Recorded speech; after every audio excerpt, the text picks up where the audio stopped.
Hello friends, இன்றைக்கி என்னென்னா உப்பு உருண்டை பார்க்க போகிறோம். அதுக்கு தேவையான பொருள் என்னென்னா, இட்லி அரிசி இருந்தால் இட்லி அரிசி போடுங்க. அப்படி இல்லைன்னா சாப்பாட்டு அரிசி ஒரு டம்ளர், சின்ன டம்ளருக்கு நான் எடுத்திருக்கேன். இதில் போட்டுட்டு நல்லா ஒரு 3 வாட்டி கழுவிட்டு இதில் ஒரு உங்களுக்கு அந்த அளவு எவ்வளோ அளவு கொஞ்சம் முங்கணுமோ அந்த அளவு முங்கி ஃப்ரிட்ஜில் வச்சுருங்க.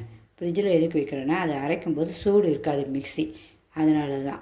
அது சின்ன பிள்ளைங்களுக்கு இது ரொம்ப ஹெல்த்தியான டிஃபன். இனிமேல் லீவ் வந்துருச்சு பார்த்தீங்களா, பிள்ளைங்களுக்கு பசிக்குது அப்போ சமோசாவும் பப்ஸும் வாங்கி கொடுத்திங்கன்னா உடம்புக்கு கெடுதி. அதனால் ஹெல்த்தியாக நம்ம வீட்டிலே செஞ்சு கொடுத்துருவோம் பிள்ளைங்களுக்கு. ஃப்ரெண்ட்ஸ், இந்த ஒரு டம்ளரில் நம்ம வந்து அரிசியை ஊற வச்சோம்ல, ஊறிடுச்சு. இப்போ அதே ஒரு டம்ளரில் ஒரு அரை தேங்காய் திருவி வச்சுக்கோங்க. திருவி வச்சுட்டு அதுக்கு திருவிட்டு இதை அரைக்கும் போதே இதையும் போட்டு அரைச்சிட்டு கொஞ்சம் தண்ணி இல்லாமல் கட்டியாக அரைச்சிக்கோங்க. அரைச்சி எடுத்துக்கோங்க. உப்பு போட்டு வச்சுட்டு இதுக்கு தாளிக்கிறதுக்கு என்னென்னா, சரி ஒரு அரை ஸ்பூனு கடலைப்பருப்பு, அரை ஸ்பூன் உளுந்து, நான் கருப்பு உளுந்து தான் வச்சுப்பேன், அது உடம்புக்கு ரொம்ப நல்லது, ஹெல்த்தி. அப்புறம் 2 காஞ்ச மிளகாய், கொஞ்சம் கருவேப்பிலை, இது தாளிக்கிறதுக்கு. கொஞ்சம் அப்போ தான் அது அரையப்படும் நல்லா. கொஞ்சம் குறைன்னு ஃப்ரெண்ட்ஸ், இதை பார்த்திங்களா, அரைச்சாச்சு.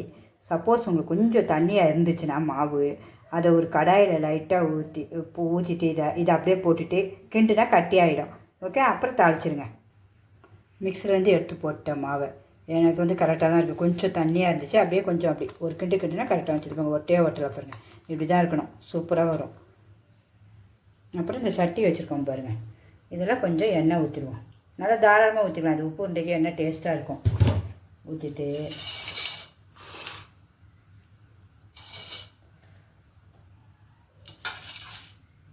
இது கடலைப்பருப்பு பொரியட்டும்.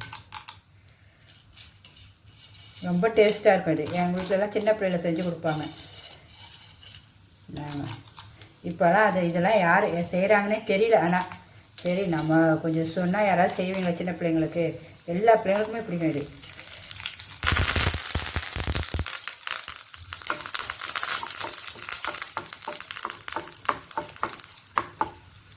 நல்லா கலர் வரட்டும். ப்ரௌன்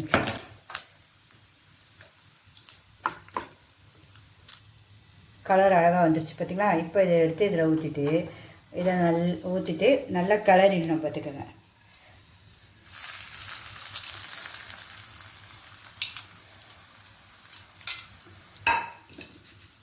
சூடாக இருக்கும், அதனால் கொஞ்ச நேரம் கழித்து கிண்டி விடுவோம். நல்லா பிசைஞ்சிட்டு இட்லி பானையில் வச்சு அவிக்கணும். இப்போது அதே உங்களுக்கு காட்டிடுறேன். இது கொஞ்சம் பிசைறதுக்கு சூடாக இருக்காது எண்ணெய், அதனால் கொஞ்சம் வெயிட் பண்ணுவோம். ஃப்ரெண்ட்ஸ், இதை பாருங்கள், இதே மாதிரி நல்லா உருட்டிக்கணும். நல்லா அழகாக இந்த உருட்டி வச்சுருக்கோம் பார்த்திங்களா. இப்படி உருட்டிட்டு இட்லி தட்டில் எண்ணெய் தடவி இதில் வச்சிடணும். வச்சுட்டு நம்ம மூடி போட்டு நம்ம இட்லி வைக்கிற மாதிரி வேக வச்சிட வேண்டியதான். பாருங்கள், நான் காலையில் ஒரு 11:30க்கு ஊற வச்சுருக்கேன். இந்த மதியானம் ஈவினிங் டிஃபனுக்கு நமக்கு ரெடி ஆகிடும். 2-3க்குள்ளே ரெடி ஆகிடுச்சுன்னா பசங்க வந்தோடனே சாப்பிடுங்க பார்த்திங்களா. அதனால் ரெடி ஆகிடும். எங்கள் சிம்பாவும் ரெடியாக நிற்கிது பாருங்கள். இங்கே பாருங்கள், உப்பு உண்டுனா ரொம்ப பிடிக்கும். நிற்கிது ரெடியாக, எப்போ தருவேன்னு கொடுக்குறேன். இரு ஃப்ரெண்ட்ஸ், வெந்துருச்சான்னு பார்க்கலாமா? சூப்பராக வெந்துருச்சு, பஞ்சு மாதிரி இருக்குங்க. இந்த இருங்க எடுத்து காட்டுறேன். இரு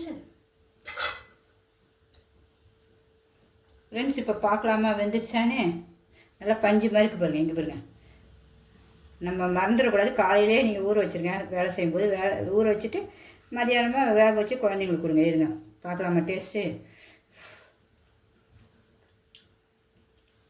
செம்ம டேஸ்ட்டாக இருக்குங்க. எல்லாருமே ட்ரை பண்ணுங்கள். இது குழந்தைங்களுக்கு கொடுங்க, பெரியவங்களும் கொடுக்கலாம், எல்லாருக்கும் கொடுக்கலாம். எல்லோரும் செஞ்சு பார்த்துட்டு சொல்லுங்கள் எப்படி இருந்துச்சு. ஓகே, பாய்.